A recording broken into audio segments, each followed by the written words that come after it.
Setiap tahun banjir, setiap tahun janji. Tapi sampai hari ini, masalah yang sama. Hai semua, saya Jason. Pada 20 hari bulan April yang lepas, Selangor sekali lagi dilanda banjir kilat sehingga mengundang keremukaan Sultan Selangor. Duli Yang Maha Mulia Sultan Sharafuddin Idris Shah telah menzahirkan rasa duka cita terhadap kegagalan berterusan kerajaan negeri untuk menangani isu banjir dalam pembukaan Penggal Persediaan Dun Selangor. Isu banjir yang telah berpuluh kali beta nasihatkan untuk diselesaikan dengan segera.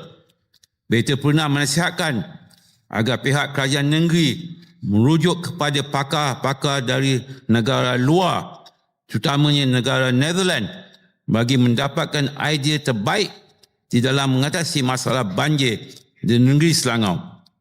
Namun malangnya, nasihat beta tidak dipeduli dan tidak diambil berat, diibaratkan seperti mencuak air di daun keladi. Isu banjir ni sudah berpuluh kali dibangkitkan sejak 2008 tapi masih tiada penyelesaian.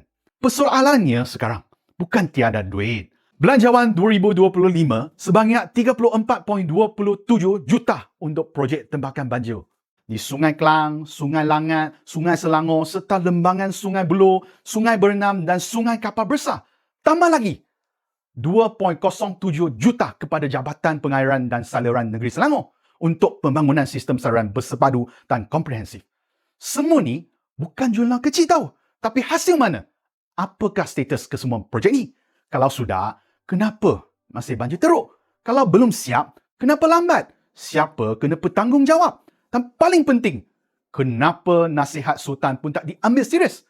Baginda telah pun cadangkan guna kepakaran raw seperti Belanda. Dalam masa yang sama, adakah isu pembangunan dan peryawataan kawasan hutan simpan air hitam sebanyak 169 ekar secara senyap turut menyumbang kepada peningkatan kes banjir? Lebih memalukan, Selangor antara negeri yang paling maju di Malaysia dengan infrastruktur yang lengkap dan sempurna. Tapi masalah asas masih gagal diselesaikan. Untuk tahun lepas saja, jumlah kerugian direkod kerana banjir mencecah 22.6 juta. Rakyat pernah dengan janji ting kosong. 18 tahun dan 4 benggal. Cukuplah. Sampai bila rakyat terpaksa menunggu lagi?